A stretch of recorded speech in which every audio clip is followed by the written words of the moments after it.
You already know what to eat. You know how to communicate.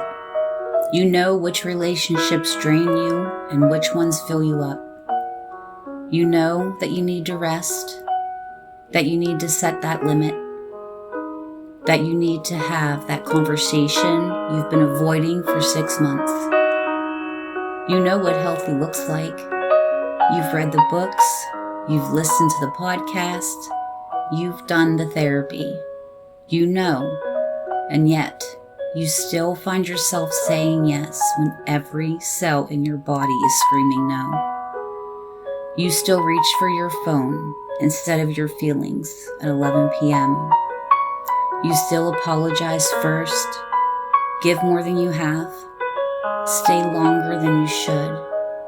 You still pick the same kind of person. You still work yourself into the ground and call it ambition. And then, perhaps the most painful part, you judge yourself for it. I know better. Why am I still doing this? What is wrong with me? The space between what we know intellectually and what we actually do, what researchers and therapists call the knowledge gap, is one of the most frustrating and misunderstood experiences a human being can have.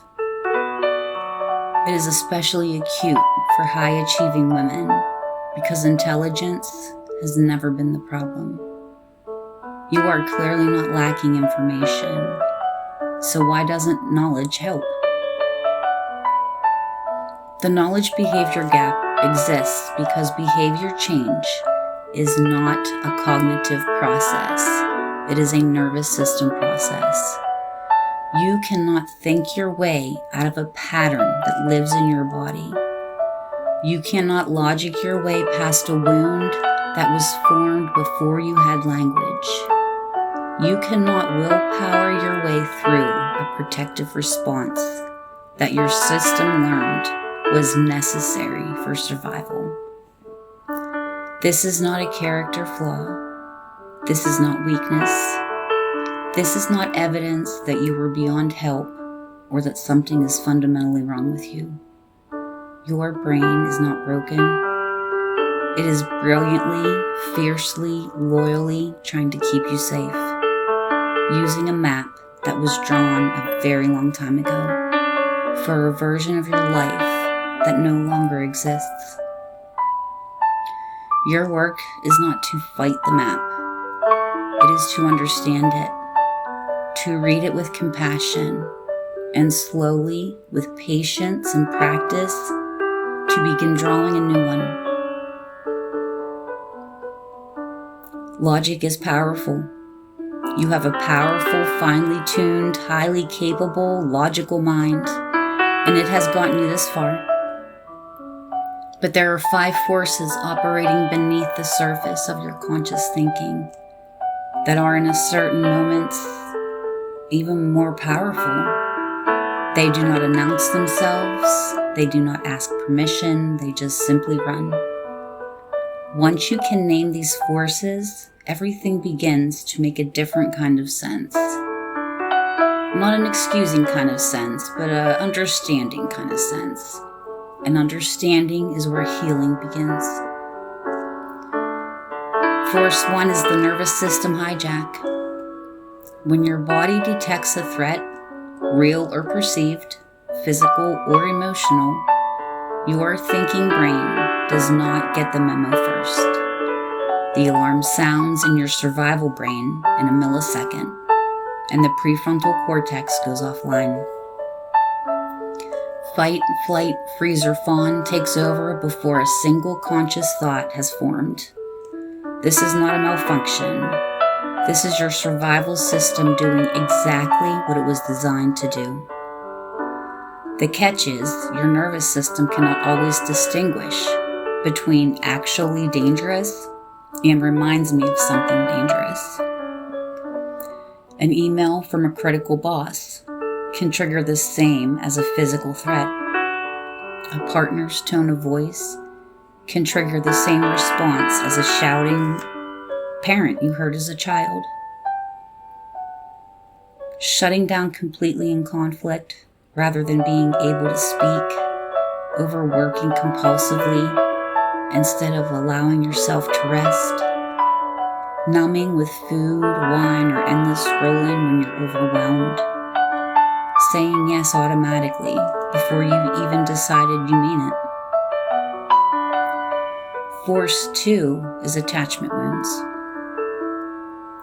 The very first relationships of your life with parents, caregivers, siblings taught your nervous system that love looks like, feels like, and what it requires of you.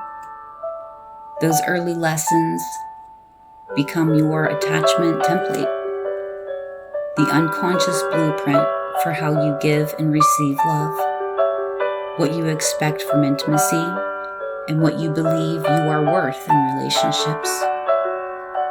This template does not retire when you grow up. It runs on autopilot in every significant relationship you have. If the love you received was unconditional, inconsistent, enmeshed, absent, or frightening, your attachment system learned to adapt.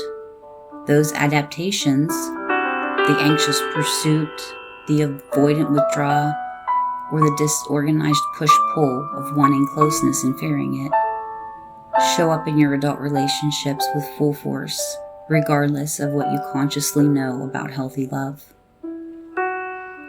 Overgiving, over-explaining, or performing to feel worthy of love, pulling away or going cold when someone gets close, staying in relationships that feel painful but familiar, feeling profoundly uncomfortable when things are actually going well.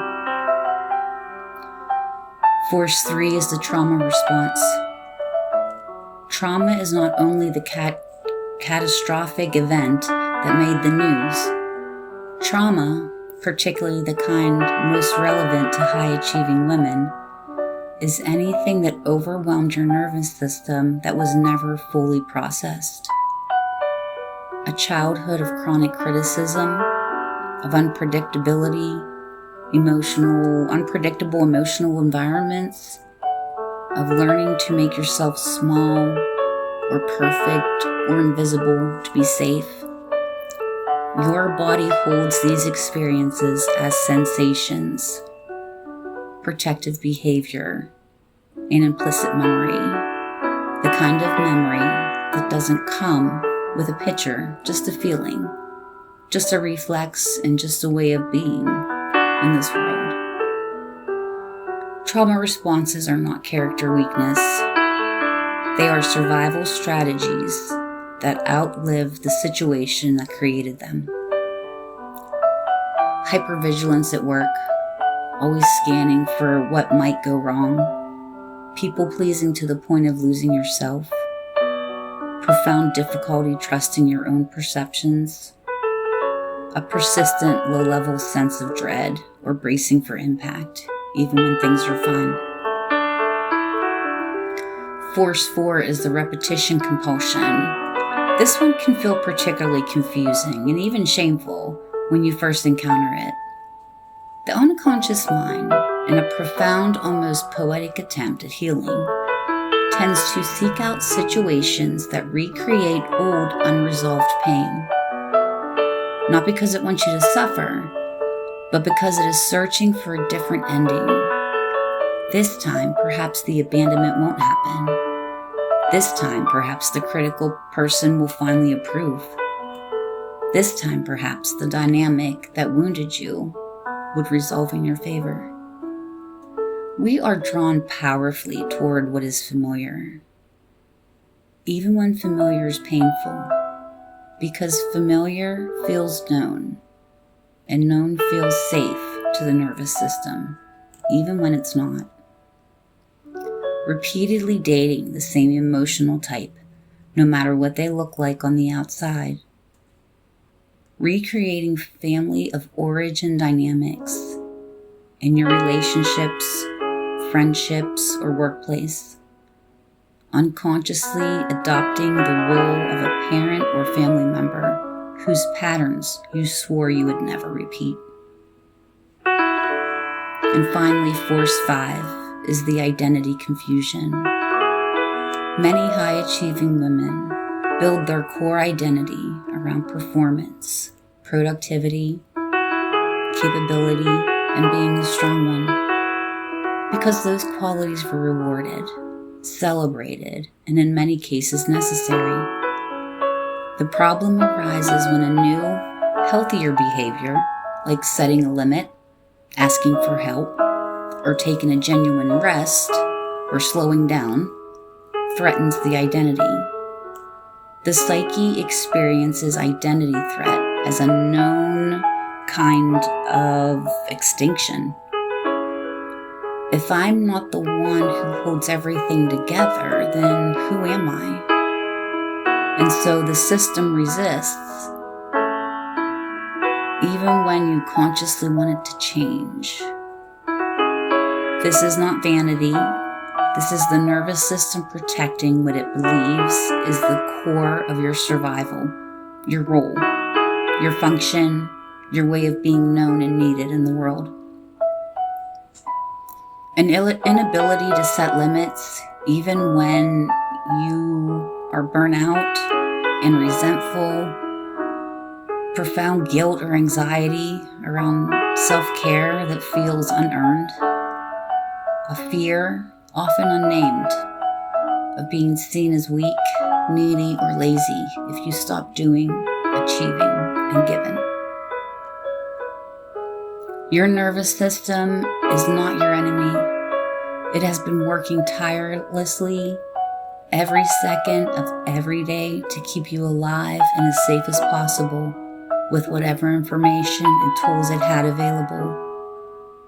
Understanding how it works in simple, accessible terms is one of the most powerful things you can do for your healing.